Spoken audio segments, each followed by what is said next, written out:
తెలుగు సినిమాకు అంతర్జాతీయ ఖ్యాతి తెచ్చిన విశ్వనాథ్ గారు ఇక లేరు. వెండి తెరపై దృశ్య కావ్యాలు సృష్టించిన దర్శక దిగ్గజం ఇక మనందరినీ వదిలి శోక సంద్రంలో ముంచేసి వెళ్లిపోయారు. కాశీనాథుని విశ్వనాథ్ ఆయన అసలు పేరు. కళా తపస్వి మారు పేరు. గ్లామర్ దుమారంలో కొట్టుకుపోతున్న తెలుగు సినిమాకు ఆయన సరికొత్త గ్రామర్ నేర్పారు. సంగీత నాట్యాలకు పట్టం కట్టారు. తెలుగుదనాన్ని సమున్నతంగా నిలబెట్టారు. ఆయన సినిమాలో కథాకథనాల హీరో హీరోయిన్లు. ఆయన తిప్పిన మలుపుతో తెలుగు సినిమా గుండెల్లో నాదం జుమ్మంటే పాదం సయ్యంతే. సిరిసిరి మూవ, శంకరాభరణం, సాగర సంగమం, స్వర్ణ కమలం ఇలా ఒక్కో సినిమా తెలుగు సినిమా కీర్తిని దశదిశలా చాటింది. ప్రాంతీయంగా మొదలైన ఖ్యాతి జాతీయ అంతర్జాతీయ ఎల్లలు దాటింది.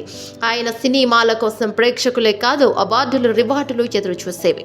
తెలుగు సినిమాను ఆస్కార్ అంచుల దాకా తీసుకెళ్లిన ఘన కీర్తి ఆయన సొంతం. మెండైన సినిమాలు తీశారు. నిండైన జీవితాన్ని చూశారు. కళాకాండాలకు చిరునామగా మారిన కె విశ్వనాథ్ కానరాని లోకాలకు తరలిపోయి వెండితెర వెలవెలపోయింది. ప్రేక్షక లోకం దొరుకున ఇక ఇటువంటి దర్శకుడని శోక సంద్రంలో మునిగింది. హాయ్ ఫ్రెండ్స్, మా టుడే టుమారో యూట్యూబ్ ఛానల్ చూస్తున్నందుకు చాలా థ్యాంక్స్. మరిన్ని లేటెస్ట్ వీడియోస్ కోసం వెంటనే సబ్స్క్రైబ్ చేయండి. అలాగే ఈ బెల్ ని కూడా రింగ్ చేసేయండి. మా నోటిఫికేషన్స్ అన్ని మీ మొబైల్లో వస్తాయి. అలాగే మా వీడియోస్ మీకు నచ్చితే లైక్ చేయండి, షేర్ చేయండి, నచ్చకపోతే కామెంట్ చేయండి.